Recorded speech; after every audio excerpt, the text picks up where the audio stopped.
Quels sont les clichés qu'on peut avoir sur les insectes? Mais il y a des insectes qui sont quand même désagréables. Les mouches qui font caca partout et puis qui amènent des maladies souvent. Les araignées, c'est pas beau, ça fait peur. On a tous l'appréhension de tout ce qui est volant par rapport à la peur des piqûres.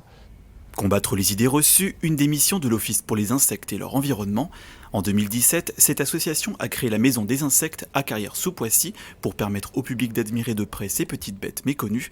Phasmes, fourmis ou papillons, une cinquantaine d'espèces sont présentées. Objectif, apprendre à s'émerveiller pour démystifier l'univers obscur de ces êtres.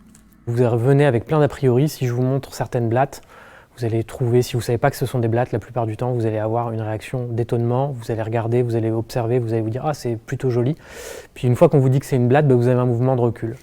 Donc ça vous montre quoi? Ça vous montre que ce n'est pas la blatte qui est sale, mais c'est l'idée que vous en avez.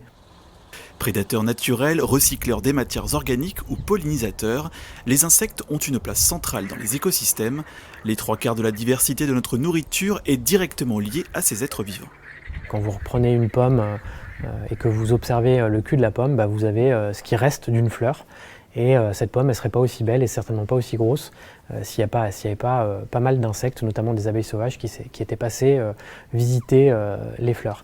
Nous, notre rôle, c'est bien ça, c'est de réussir à faire prendre conscience à tout le monde que les insectes, ils ont une place qui est extrêmement importante dans le fonctionnement de la nature, que nous, on fait partie de la nature, qu'on ne peut pas vivre sans la nature et qu'on ne peut donc pas vivre sans les insectes.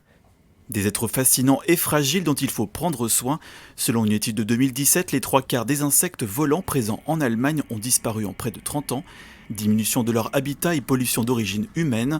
Des animations sont proposées avec l'OPI dans cette maison pour sensibiliser le public à ces problématiques. Ce qui est absolument inédit aujourd'hui, c'est qu'on a une espèce sur la planète qui est devenue absolument prépondérante, qui est l'homme, et qui a un impact tel qu'en 100 ans, il est capable de provoquer une crise d'extinction qui est quasiment comparable aux crises d'extinction qu'on a pu connaître dans les temps géologiques.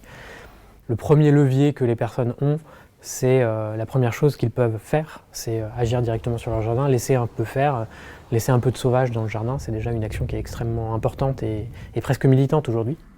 Une visite ludique et interactive pour mieux prendre conscience des enjeux liés à ces espèces. Chaque année, l'OPI sensibilise environ 20 000 personnes partout en France. Un travail de fourmi pour permettre aux petits et aux grands d'observer d'un œil nouveau les insectes.